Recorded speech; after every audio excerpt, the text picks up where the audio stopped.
Shaykh al-Albani was now here just barely a few years ago.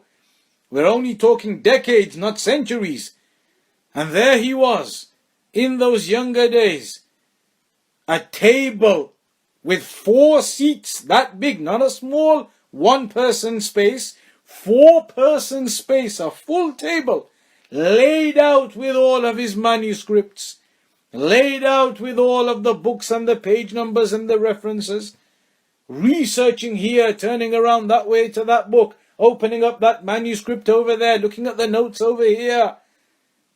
A person, when he thinks about it, thinks about how that studying was occurring, these kinds of things, they serve as an encouragement to a student of knowledge. They serve as an encouragement to every person, every student, hoping to learn and to be upon that path of talabul ilm properly.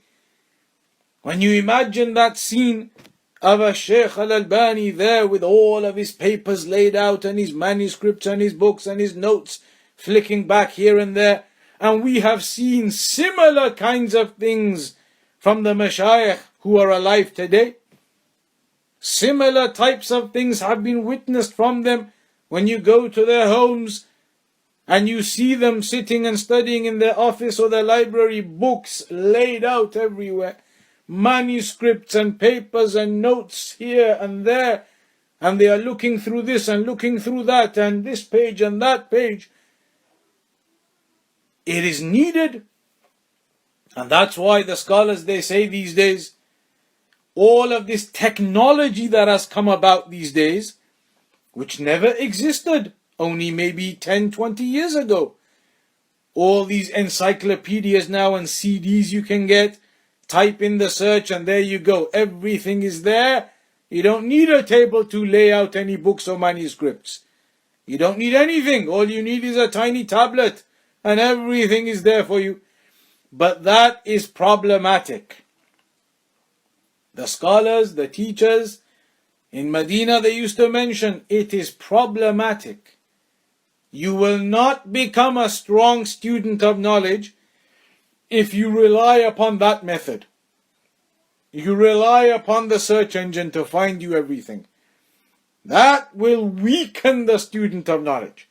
Because one of the factors that actually strengthens a student of knowledge and makes him who he is, one of the factors involved in that is the actual process of studying, the process of research.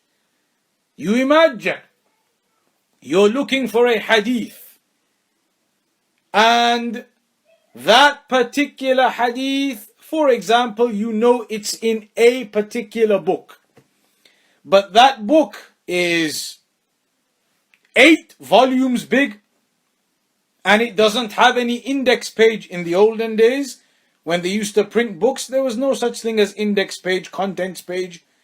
So there are 8 volumes of this book. You know the hadith is in there somewhere. What are you going to do in the olden days? There is no such thing as open the laptop and do the search and it'll tell you which volume, which page it's in. No such thing.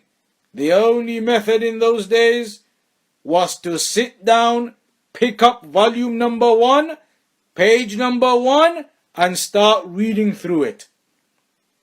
Start reading through, skimming through, until you find your hadith.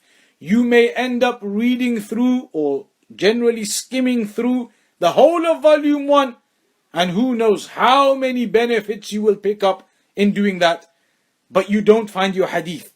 So then you go through the whole of volume 2, and how many benefits you pick up from that one, but you don't find your hadith.